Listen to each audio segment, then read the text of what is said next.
Dans cette vidéo-là, je vais faire un résumé sur comment convertir les fractions, nombres décimaux et pourcentages. Donc, il y a eu plusieurs vidéos qui ont décortiqué chaque conversion, mais dans cette vidéo-là, ça va vraiment être un survol de chacun des changements. Donc, pour commencer, on va regarder comment on met une fraction en nombre décimal. Donc, première des choses, c'est que on va essayer de mettre la fraction sur 10, sur 100 ou sur 1000, etc.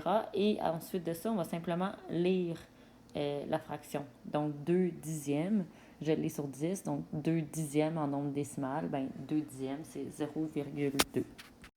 Par contre, il va nous arriver qu'il y a des fractions qu'on va avoir, qu'on ne pourra pas mettre sur 10, sur 100 ou sur 1000, comme par exemple une fraction qui est sur 7.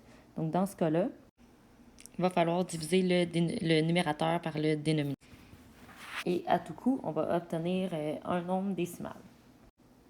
Si on regarde maintenant le passage inverse, donc si j'ai un nombre décimal et que je vais vouloir le mettre en fraction, eh bien, on va simplement lire le nombre.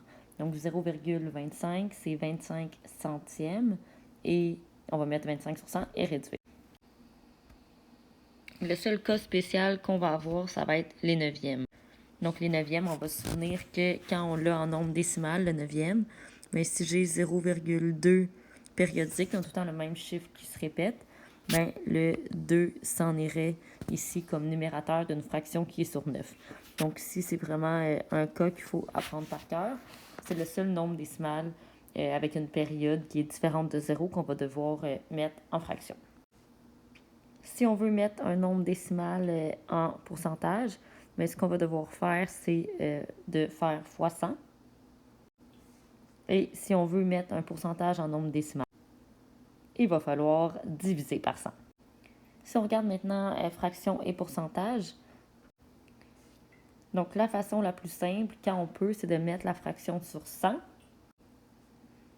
Si on n'est pas capable de mettre la fraction sur 100, donc disons une fraction sur 7, mais là, il va falloir faire un petit détour, donc mettre la fraction en nombre décimal et ensuite transformer le nombre décimal en pourcentage. Finalement, quand on veut mettre un pourcentage en fraction, la façon la plus simple, ça va être de mettre le pourcentage sur 100 et de réduire. Mais quand c'est par contre un pourcentage avec un nombre à virgule, mais il va falloir mettre sur 100 et faire disparaître la virgule, donc en multipliant par un certain facteur et ensuite réduire. Donc, il va falloir aussi trouver une fraction équivalente et être capable ensuite de la réduire. Donc, disons 10,5%, ben, on pourrait multiplier par 10 numérateur, multiplier par 10 dénominateur. Donc, tout ce que j'ai écrit en vert, c'est vraiment ce que vous devriez regarder en premier si c'est possible de faire parce que c'est beaucoup plus simple. Et ce qui est écrit en rose, c'est un peu plus comme niveau 2. Souvent, c'est un petit peu plus long, mais quand vous faites ça, souvent, c'est que vous n'aurez pas le choix de le faire. Donc, ne pas oublier de regarder si la façon simple fonctionne en premier et c'est surtout de la pratique.